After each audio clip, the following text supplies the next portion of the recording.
lê lam ma nek sorin ka oma vanin do na ai na sa sokan ni shoy tu Kristan Isuse katlong eya Krista mi shoy tu ne tu lalro pui chu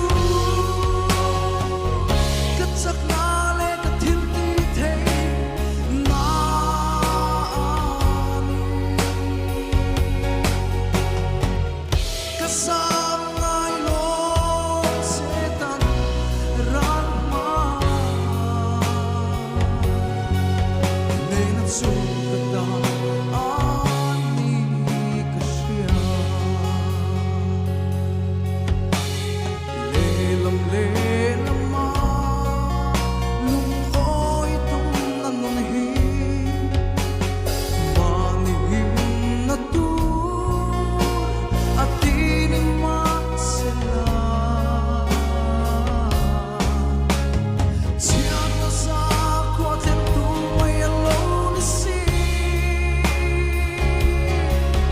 tui lai ra pa man chuak lai ve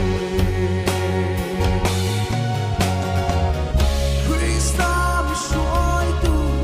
ne tu lalro pui chu katsak na le kathil ti the na ani kasam ngai long setan ran ma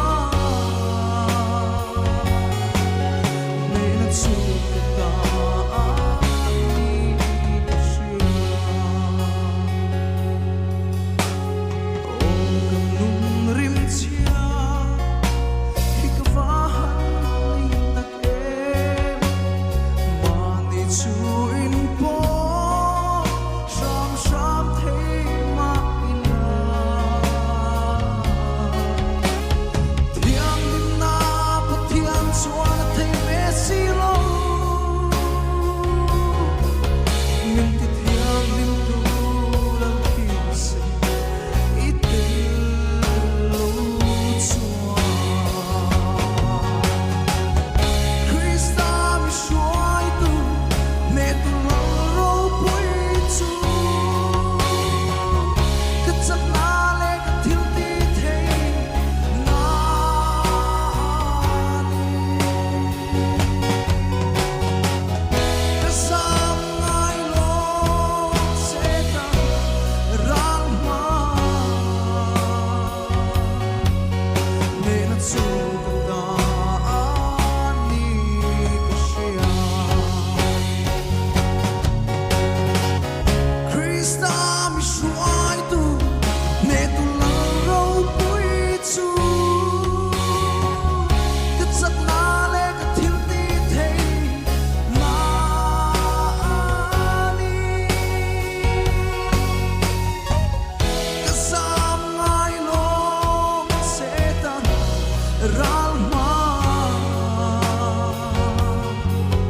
ne na chu ta ani kashya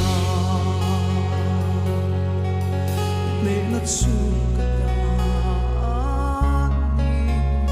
kashya Lama somra se J.Lalrosanga